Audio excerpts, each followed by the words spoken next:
Assalamualaikum warahmatullahi wabarakatuh. Perkenalkan, nama saya Syarifah Fitratul Laila dari Prodi Sosiologi Agama.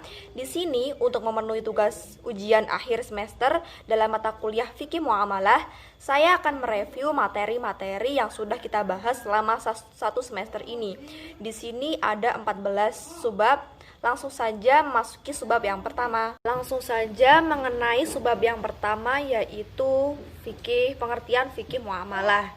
Fikih ialah pengetahuan atau pemahaman mengenai hukum-hukum syara yang berhubungan dengan amaliah manusia berdasarkan dengan dalil-dalil yang jelas dan juga terperinci.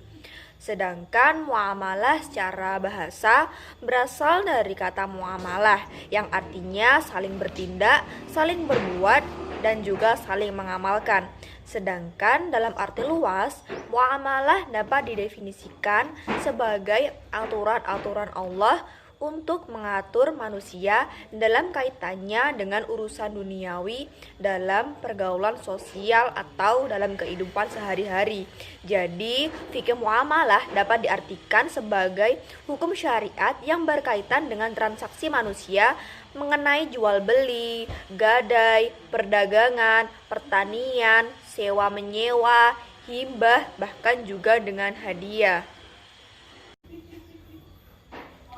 Dan ruang lingkup fikih ada dua, yaitu yang pertama al-muamalah al-adabiyah. Misalnya tuh seperti ijab, qombul, saling meridhoi, tidak ada paksaan dari salah satu pihak, hak dan kewajiban, penipuan dan juga pemalsuan. Kemudian yang kedua adalah al-muamalah al-madiyah atau jual beli atau yang disebut dengan al-bai al-tijarah. Misalnya seperti gadai, pemindahan utang atau hiwalah, jatuh bangkit atau tafjis, sewa menyewa tanah dan juga upah. Langsung saja kita memasuki subbab yang kedua, yaitu amwal atau harta. Secara syar'i, harta diartikan sebagai segala sesuatu yang dimanfaatkan pada sesuatu yang legal menurut syara. Misalnya seperti jual beli, pinjam meminjam, konsumsi dan juga hibah. Kedudukan harta biasanya harta sebagai amanah atau sebuah titipan dari Allah. Selain itu, harta juga merupakan ujian dari Allah, baik itu ujian hidup maupun ujian keimanan. Selain itu, harta juga mempunyai kedudukan sebagai sarana untuk memenuhi kesenangan manusia. Dan juga harta dapat menimbulkan fitnah. Pembagian harta diantaranya ialah ain manafi, yaitu harta yang dapat dilihat, dipegang dan diraba, mutakawim dan ghair mutakawim. Harta yang mutakawim, harta yang halal untuk diambil manfaatnya. Sedangkan yang ghair mutakawim, harta yang tidak halal untuk diambil manfaatnya. Saja kita akan memasuki subbab yang ketiga, yaitu akad. Secara bahasa, akad berarti ikatan, sedangkan menurut istilah fikih, akad berarti sesuatu yang menjadi tekad untuk seseorang untuk melaksanakan, baik yang muncul dari satu pihak. Dasar hukum akad terdapat dalam Quran surat Al-Imran ayat 76 dan Al-Maidah ayat 1. Rukun-rukun akad diantaranya ialah yang pertama ma'qud alaih atau benda yang diakadkan. Kemudian yang kedua adalah maudhu al-aqd, yaitu tujuan melakukan akad. Kemudian sigot al-aqd atau ijab qabul. Macam-macam akad, yaitu yang pertama akad sahih, akad yang memenuhi rukun atau syarat-syaratnya. Kemudian akad yang tidak sahih adalah akad yang tidak memenuhi rukun dan syarat-syaratnya. Berakhirnya akad dapat dipengaruhi oleh fasak atau pembatalan kematian. Kemudian karena tidak ada izin atas akad mauquf. Di antara hikmah melaksanakannya akad ialah yang pertama untuk mencari ridho Allah. Kemudian yang kedua meningkatkan keadilan dalam bidang ekonomi dan juga menjaga kehalalan rezeki. Masuki subbab yang keempat, yaitu jual beli atau bai. Dalam istilah fikih, jual beli disebut dengan bai yang artinya menjual, mengganti, dan menukar sesuatu dengan yang lain. Sedangkan secara bahasa, bai diartikan sebagai pertukaran benda dengan benda atau proses pertukaran antara benda dengan uang. Di antara rukun jual beli ialah yang pertama adalah bai atau penjual, yang kedua mustahri atau pembeli, yang ketiga sigot atau ijab kabul, yang keempat ma'qud alaih benda atau barang. Dan bentuk-bentuk jual beli diantaranya yang pertama, jual beli sahih, yaitu jual beli yang memenuhi rukun serta syarat-syarat tertentu. Misalnya, bukan milik orang lain dan tidak terikat dengan khiyar. Yang kedua, jual beli batil, yaitu jual beli yang salah satu atau semua rukunnya tidak dapat terpenuhi, atau jual beli mengenai barang yang tidak disyariatkan oleh Islam. Langsung saja kita akan memasuki subbab yang kelima, yaitu mengenai ijroh dan ujroh. Yang pertama ialah ijroh. Ijroh berasal dari fiil ajaro ya'juru ajron. Secara istilah, ijroh ialah suatu kegiatan muamalah untuk memenuhi keperluan hidup manusia.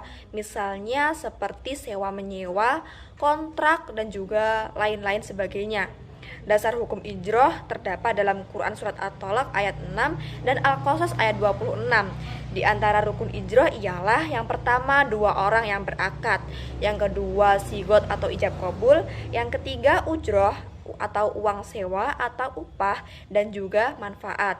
Ijroh terbagi menjadi dua, yaitu ijroh atas manfaat atau sewa menyewa, ijroh atas jasa atau pekerjaan atau upah mengupah. Di antara syarat-syarat ijroh ialah yang pertama adalah balik, yang kedua berakal, yang ketiga mujir, yang keempat mustajir, bermanfaat objek akal, objek al-ijroh, dan yang disewakan itu bukan suatu kewajiban bagi penyewa. Dan di antara penyebab berakhirnya ijroh ialah yang pertama, objek hilang atau musnah, misalnya seperti rumah yang terbakar. Yang kedua, tenggang waktu yang telah disepakati telah berakhir, dan juga wafatnya seseorang yang melakukan akad tersebut. Kemudian yang kedua adalah ujroh. Dalam bahasa Arab, ujroh berarti upah dalam sewa menyewa, sehingga pembahasan ujroh tersebut termasuk ke dalam pembahasan mengenai ijroh. Di antara sebab berakhirnya ujroh, di antaranya ialah yang pertama, wafatnya salah satu atau kedua orang yang melakukan akad. Kemudian yang kedua, sesuatu yang diijrohkan tersebut hancur atau mati. Kemudian pekerjaan telah selesai dan akad berakhir iqolah atau menarik kembali. Kemudian dalam subbab yang keenam membahas mengenai ariyah. Secara etimologi, ariyah berarti sesuatu yang dipinjam, pergi, dan kembali beredar. Sedangkan menurut para ulama, ariyah dapat diartikan sebagai kebolehan mengambil manfaat barang-barang yang diberikan oleh pemiliknya tanpa adanya pengganti. Di antara dasar hukum diperbolehkannya ariyah yang ialah terdapat dalam Quran Surat Al-Maidah. Rukun dan syarat ariyah ialah yang pertama, ada pihak yang meminjam, yang kedua ada pihak yang dipinjamkan, yang ketiga adanya objek atau barang yang dipinjamkan, kemudian terjadinya akad pinjam-meminjam. Berakhirnya ariyah dapat disebabkan oleh beberapa faktor. Di antaranya ialah yang pertama, pihak yang meminjamkan meminta kembali barang yang dipinjamkan. Yang kedua, pemberi pinjaman tidak cukup hukum, baik gila maupun dungu. Kemudian adanya taflis, di mana pihak yang meminjamkan tersebut mengalami sebuah kebangkrutan. Abu Hanifah menjelaskan bahwa peminjam boleh meminjamkan benda kepada orang lain, akan tetapi dilarang untuk menyewakannya. Kemudian dalam bab ketujuh membahas mengenai qorot atau utang piutang. Secara terminologi, menurut ulama Hanafiyah, qorot diartikan sebagai sesuatu yang diberikan dari harta yang memiliki perumpamaan untuk memenuhi kebutuhannya. Sedangkan menurut ulama Malikiyah, merupakan suatu penyerahan harta kepada orang lain yang tidak disertai dengan imbalan atau tambahan dalam pengembaliannya. Sedangkan menurut Syafi'iyah ialah akad kepemilikan sesuatu untuk dikembalikan dengan sejenis atau sepadan. Dasar hukum qorot terdapat dalam Quran Surat Al-Hadid ayat 11. Di antara rukun qorot ialah yang pertama, ukrit atau orang yang mempunyai barang yang dihutangkan. Kemudian muktarid, orang yang mempunyai hutang. kemudian muqtaradi atau objek hutang, dan juga sigot atau ijab qabul. Di antara syarat-syarat qard ialah yang pertama akid. Orang tersebut harus berakal dan juga balik. Kemudian sukarela, kemudian objek utang tersebut bernilai harta dan boleh dimanfaatkan dalam Islam. Kemudian sigot dan juga qard dianggap sempurna apabila sudah ada di tangan. Kemudian mengenai hak dan kewajiban mukrid dan muktarid, yaitu yang pertama hak mukrid. Hak mukrid ialah mendapat ganti yang sepadan atas barang atau uang yang dipinjam oleh muktarid tersebut. Kewajiban mukrid ialah ia tidak berhak meminta kembali barang yang dipinjamkan sampai batas waktu yang telah ditentukan. Apabila waktu tidak ditentukan, maka hakim dapat memberi kelonggaran kepada muktarid untuk melunasi hutang-hutangnya. Jika dalam perjanjian disepakati kapan ia akan mengembalikan, maka hakim dapat menentukan waktu kapan muktarid wajib melunasi utang-utangnya. Kemudian hak muktarid ialah menerima barang yang dipinjam dari mukrid, dan kewajiban muktarid ialah muktarid wajib mengembalikan dengan wujud atau dengan nominal yang sama dan dengan waktu yang telah ditentukan. Dan di dalam subbab yang ke-8 membahas mengenai ran.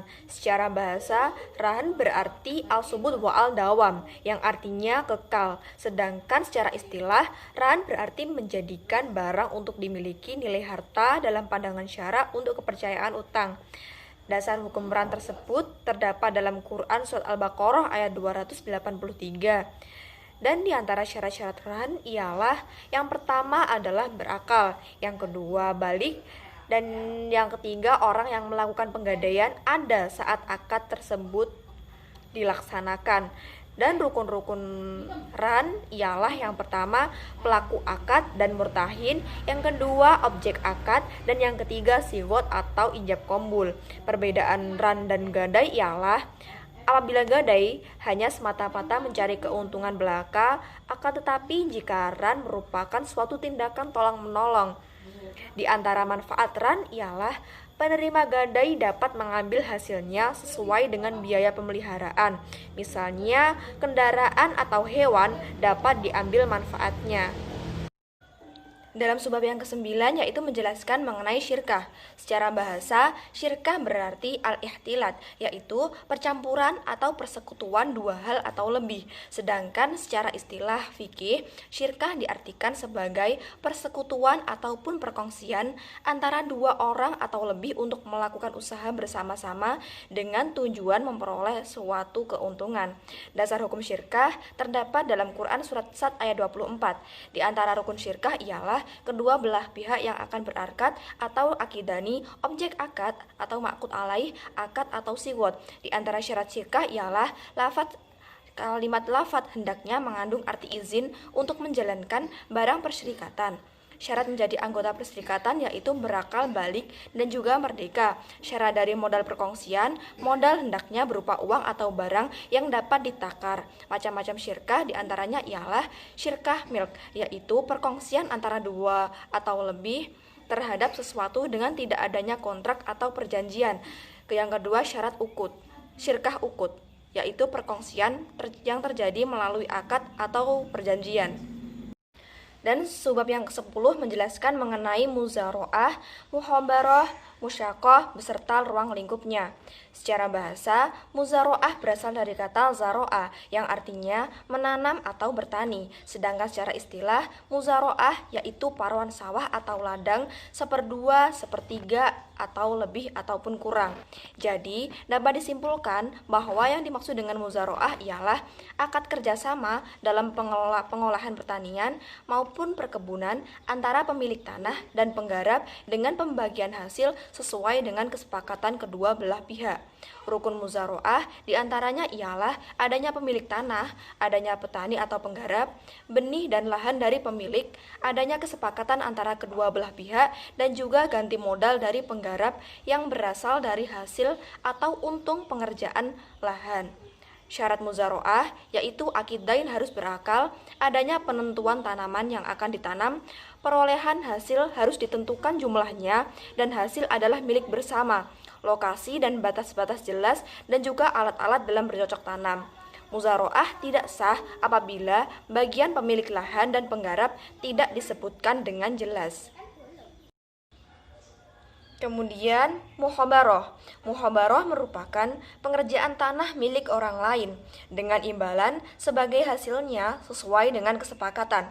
Sedangkan menurut ulama Syafi'iyah, muhabaroh merupakan pengelolaan tanah di atas sesuatu yang dihasilkan dan benihnya berasal dari penggarap. Dasar hukum muhabaroh diriwayatkan oleh Imam Bukhari yang artinya barang siapa yang mempunyai tanah maka hendaklah ia menyuruh saudaranya untuk menanaminya. Hadis riwayat Bukhari. Menurut jumhur ulama, rukun muhabarah ialah pemilik tanah, kemudian petani atau penggarap, dan ketiga tanah yang akan dikerjakan, dan juga serta ijab kabul. Syarat muhabarah ialah pemilik tanah harus balik dan berakal. Benih yang ditanam harus jelas dan menghasilkan. Dan jenis batasannya lahan tersebut diserahkan penuh kepada penggarap. Pembagian hasil dan jangka waktu juga harus jelas. Di antara hal yang membatalkan muhabarah yaitu habis masa yang telah disepakati, salah satu pihak meninggal, kemudian tanah garapan terpaksa dijual dan penggarap tanah tidak dapat mengelola karena sakit atau yang lainnya, dan terjadinya bencana misalnya banjir dan juga yang lainnya. Ruang lingkup muhabarah yaitu pemilik lahan dan juga penggarap lahan serta pembagian sesuai ijab dan qabul. Kemudian yang ketiga yaitu musyakoh. Musyakoh diambil dari kata al-saqo yang artinya seseorang yang bekerja pada pohon tamar, anggur atau pohon-pohon yang lain supaya mendatangkan kemaslahatan dan mendatangkan bagian tertentu dari hasil yang diurus sebagai imbalan. Sedangkan secara etimologi, musakoh diartikan sebagai salah satu bentuk penyiraman. Sedangkan secara terminologi, musyakoh ialah suatu akad dengan memberikan pohon kepada penggarap agar dikelola dan hasilnya dibagi antara keduanya. Syarat musyakoh, bagi yang melakukan akad harus berakal, harus ditentukan macam apa saja yang akan ditanam, bagian masing-masing harus disebutkan jumlahnya, hal yang berhubungan dengan tanah yang akan ditanami, hal yang berkaitan dengan waktu, hal yang berkaitan dengan alat-alat muzaroah, serta rukun-rukun musyakoh diantaranya ialah dua orang yang berakad, objek musyakoh, buah, pekerjaan, dan juga syigot. Dalam subbab yang ke-12 menjelaskan mengenai hibah, sedekah, hadiah beserta ruang lingkupnya. Secara bahasa, hibah berarti pemberian, sedangkan secara istilah, hibah berarti pemberian harta kepada orang lain di waktu hidup tanpa mengharap imbalan apapun. Di antara rukun hibah yaitu wahib atau pemberi, mauhublah atau penerima, mauhub barang yang dihibahkan, dan juga sigot atau ijab qabul. Dasar hukum hibah terdapat dalam Quran surat Al-Maidah ayat 2. Syarat hibah yaitu syarat dari penghibah adalah memiliki sesuatu yang dihibahkan, bukan seseorang yang dibatasi haknya, dewasa dan juga tidak terpaksa. Hal-hal syarat-syarat penerima hibah yaitu benar-benar ada waktu untuk diberikan hibah. Misalnya, ada janin maka hibah tidak sah. Kemudian bila ada waktu tetapi penerima masih gila atau hilang akal, maka boleh diwakilkan. Syarat-syarat yang dihibahkan yaitu benar-benar ada, bernilai, dapat dimiliki zatnya, tidak berhubungan dengan tempat pemilik hibah, dan dikhususkan. Kemudian yang kedua yaitu sedekah. Sedekah berasal dari bahasa Arab yang berarti tindakan yang benar, sedangkan secara istilah diartikan sebagai sebuah pemberian kepada orang lain dengan tujuan untuk memperoleh ridho dari Allah.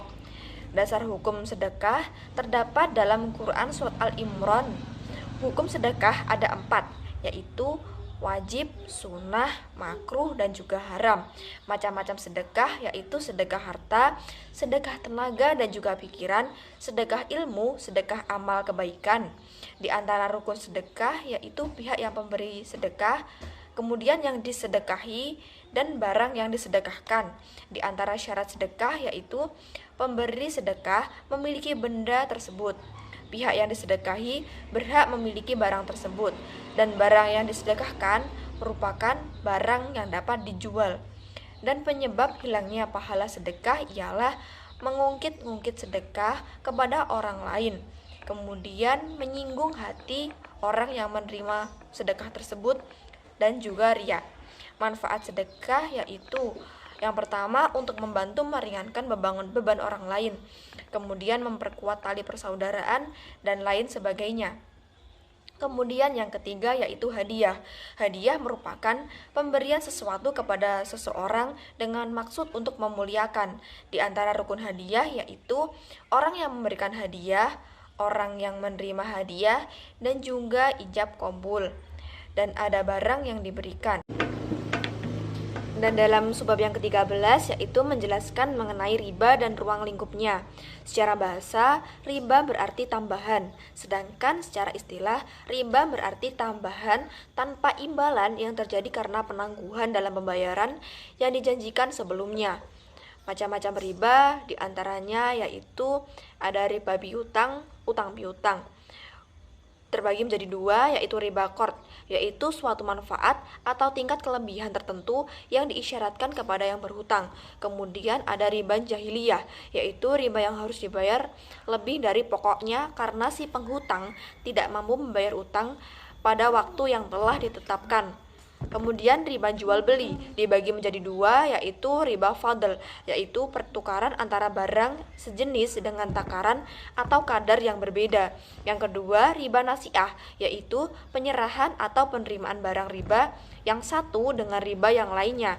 Larangan riba digambarkan sebagai sesuatu yang buruk. Allah jelas melarang perbuatan riba tersebut.